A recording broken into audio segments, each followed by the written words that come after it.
देखो दोस्तों, आपको पहले क्लास में मैंने छंद के बेसिक बता दिए हैं और अब हम आगे छंद के बारे में आपको बताएंगे।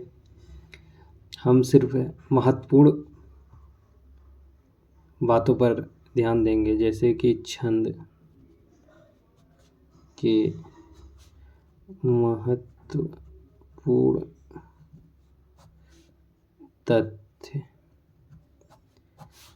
तथ्य जो परीक्षा में पूछे जाते हैं उसी के बारे में हम आपको बताएंगे।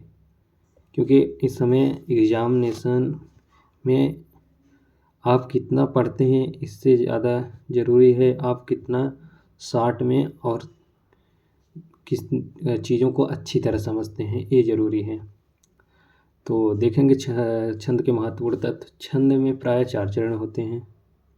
ये डायरेक्ट क्वेश्चन पूछा जाता है। छंद में प्राय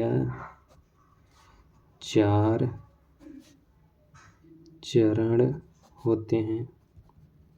इस बात को आप लोग ध्यान दीजिएगा। दूसरा जो महत्वपूर्ण तत्व है, इस छंद के में 4 चरण होते हैं। छंद की तरह एक और होता है जिसको कुंडलियाँ कहते हैं। कुंडलियाँ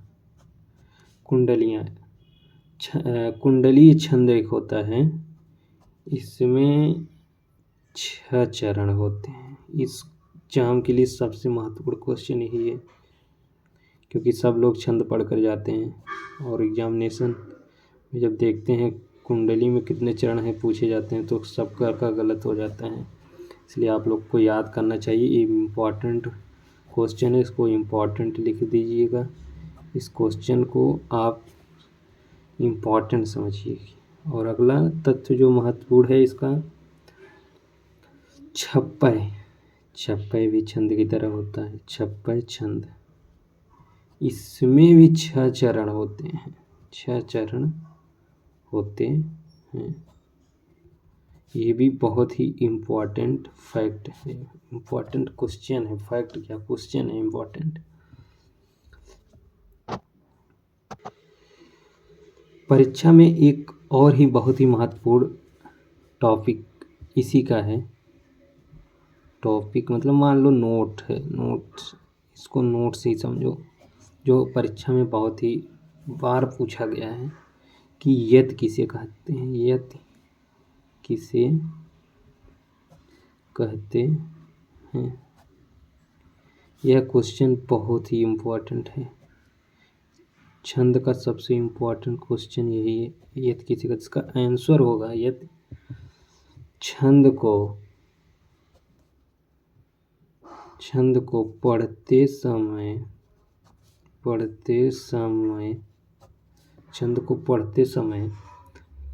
चरणों के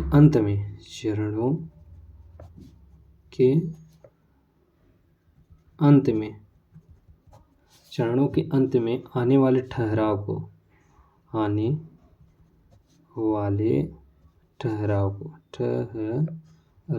को क्या कहते हैं, यत कहते हैं। परीक्षा में आपके यूपीएसआई में क्वेश्चन पूछा गया है कि यत किसे कहते हैं, तो आपको डायरेक्ट इसको समझना है।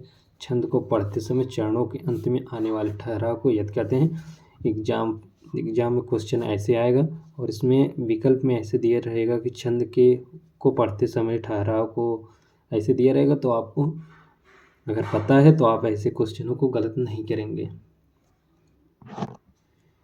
इसी में परीक्षा में एक और क्वेश्चन पूछा जाता है जो इम्पोर्टेंट है, आपको हम बताते चल रहे हैं। आप लोग इसको ज़रूर देखिए। तुक किसे कहते हैं, कहते हैं।